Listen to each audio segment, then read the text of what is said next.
Ang tibay ni Risa Hontiveros handang-handa. Parang may budget na. Grabe oh, may pa-billboard na. Sabi niya dito, atin to. Suportahan ang mga mangingisda sa West Philippine Sea. Senator Risa Hontiveros. Ito pa sa ilalim oh, ang laki-laki ng mukha. Ano yan? Paghahanda na ba yan? Yan na ba yon? Gagamitin nyo na naman ang mangingisda. Gagamitin nyo na naman yung mga nasa laylayan at ibang tao para ano? Para sa ambisyon nyo, di ba? Ang tagal-tagal pa ng 2028. My God, Risa, ang mahal-mahal magpa-billboard, ha? May budget, ha? Sa bagay, no? May mga extraordinary expenses kayo, no? Ikaw, grabe. Halos 100 million din ang budget mo 1 year as senador.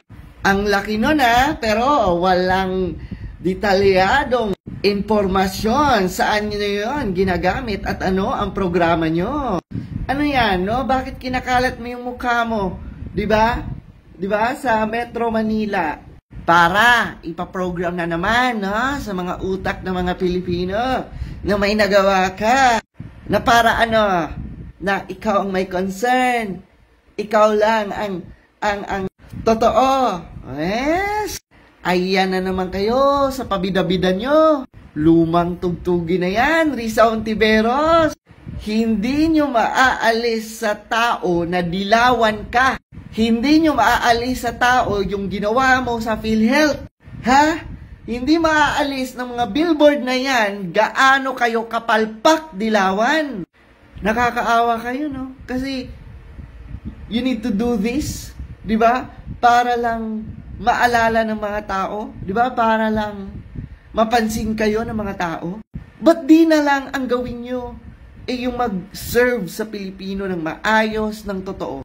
Ba't di na lang dun kayo mag-focus? Di ba? Huwag na kayo magpa-billboard pa. Kasi useless to. Hindi na to hindi na to epektibo. Mas maganda ipakita nyo sa tao yung mga serbisyo nyo, di ba? Yung pagtulong nyo, yung totoong, di ba, concern nyo sa mga tao. Hindi yung ganito.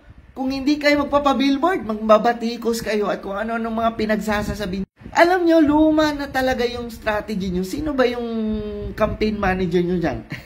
Di ba, pakiayos ng strategy nyo kasi sukang-suka na ang mga tao sa mga pinaggagawa nyo.